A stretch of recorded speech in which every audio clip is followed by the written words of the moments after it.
Hello বন্ধুরা, তোমরা কেমন আছো? আশা করছি ভালো আছো। তো আমি আজকে দুপুরবেলা খাওয়ার সময় স্যালাড তৈরি করতে পারিনি, একটু সময়ের অভাবে। তো স্যালাড না খেলে ভালো লাগে না, তো আজকে ভাবছি যে এখন একটু স্যালাড বানিয়ে খেয়ে নিই। এখানে যার জন্য আমি এখন একটু স্যালাড বানিয়ে নেব। এখানে একটা গাজর নিয়েছি, এই গাজরটাকে টুকরো টুকরো করে নেব। আমাদের ঘরে এখন শীতকালে যে সমস্ত জিনিস থাকে সেগুলো দিয়ে সুন্দর স্যালাড আমরা করতে পারি, খেতেও ভালো লাগে। আমার তো স্যালাড ছাড়া একদিন হয় না। স্যালাড, ফল, আমি মাছ মাংস খুব একটা পছন্দ করি না, কিন্তু আমার স্যালাডটা প্রতিদিন প্রয়োজন। যাই হোক, যেটুকুই হোক, যেগুলো থাকে ঘরে সেগুলো দিয়ে আমি একটু স্যালাড বানিয়ে নিই। আজকে তোমাদের সঙ্গে শেয়ার করছি। এই যে একটু গাজর কেটে নিলাম। এখন তো ভাতের সঙ্গে খাবো না, যে পিস পিস করে নেবো, ওই জন্য এখন একটু এইভাবে বানিয়ে নেব। আমি খুব একটা কাজের এক্সপার্ট না, কাজগুলো আমার খুব একটা ভালো হয় না, যার জন্য বাড়িতে খুব বকাবকি করে। আমি এইভাবেই করি। তো এখানে কিছুটা গাজর কেটে নিলাম, আর এখানে আমি শসাগুলো আমি কেটে রেখেছিলাম স্যালাড করার জন্য, তো করা হয়নি, সেগুলো একটু আমি ছোটো ছোটো পিস করে নেব।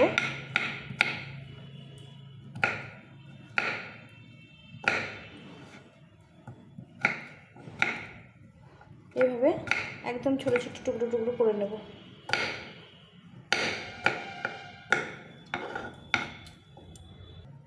তো এরকম কিছুটা শসা নিলাম, এই পিস পিস করে নিয়েছি।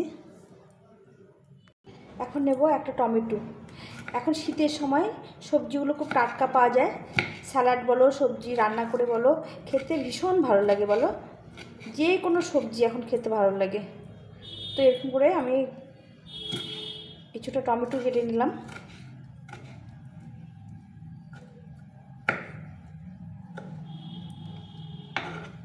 টমেটো খুব একটা বেশি নিলাম না। তার সঙ্গে একটা পেঁয়াজ না থাকলে অসম্পূর্ণ, স্যালাড বলো যে কোনো কিছু।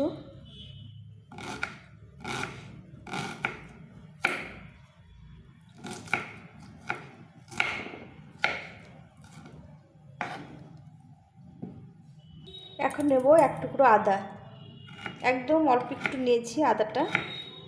এই আদা আমাদের হজমের জন্য খুব ভালো। তাছাড়াও এই স্যালাডের মধ্যে একটু আদা ভালো লাগে খেতে। একদম ছোট ছোট করে কুচি কুচি করে দিলাম।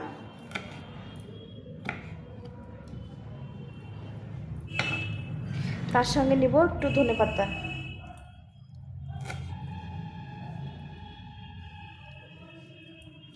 একদম ঝিরিঝিরি করে। এখন শীতের দিন সব কিছুতে ধনেপাতা না হলে ভালো লাগে না।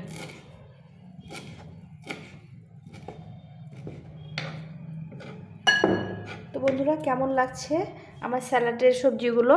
তার সঙ্গে একটা কাঁচা লঙ্কা,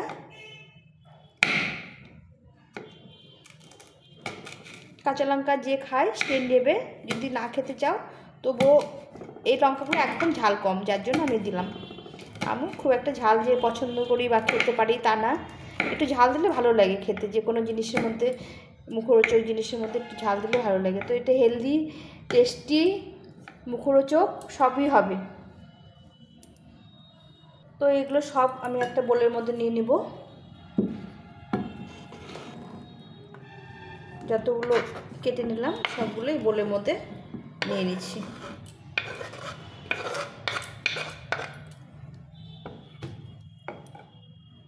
এখন বন্ধুরা দেখো, আমি গতকালকে ঘুগনির জন্য কিছুটা ছোলা ভিজিয়ে রেখেছিলাম।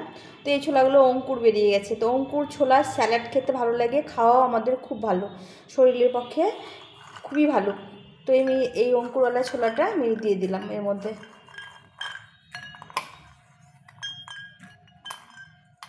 তো বাড়িতে এরকম ওই জিনিসগুলো থেকেই থাকে, তো এইভাবে স্যালাড বানিয়ে খেলে খুব ভালো লাগে। এর মধ্যে দিব আমি কিছুটা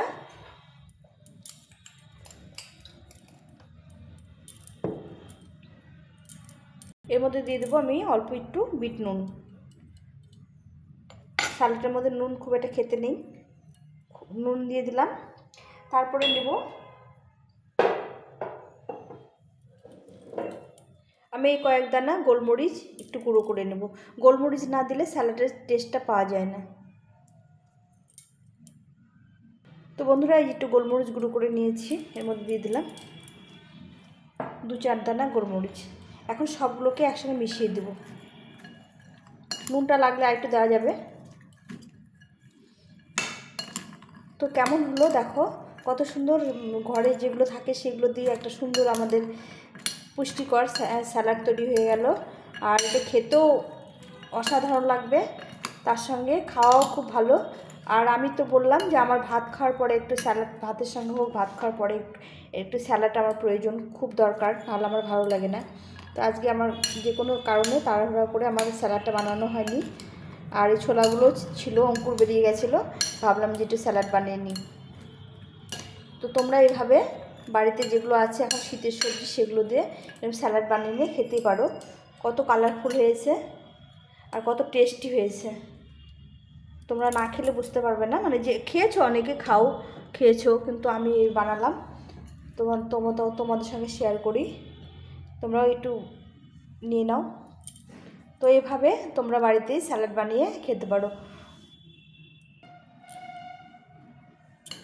তো আমাদের কেমন লাগলো আমার স্যালাড বানানোর রেসিপিটা, তোমরা অবশ্যই কমেন্ট করে জানিও। এটা কোনো আগুন লাগলো না, কোনো কিছু লাগলো না, সুন্দর একটা আমাদের খাবার তৈরি হয়ে গেল। এটা পেট ভর্তি করে খাওয়া যাবে, কোনো ক্ষতি নেই। তো তোমাদের যদি ভালো লেগে থাকে তাহলে আমার চ্যানেলটাকে সাবস্ক্রাইব করে পাশে থেকো। আমি যেগুলো করব সব তোমাদের সঙ্গে শেয়ার করব, তোমরা পাশে থেকো, তোমরা বন্ধুদের সঙ্গে শেয়ার করো। এইভাবে সবাই সবাইকে শেয়ার করলে, ভালোবাসলে আমরা অনেক দূর এগোতে পারবো। তো সবাই ভালো থেকো, সুস্থ থেকো। আজকে এই পর্যন্তই, টাটা।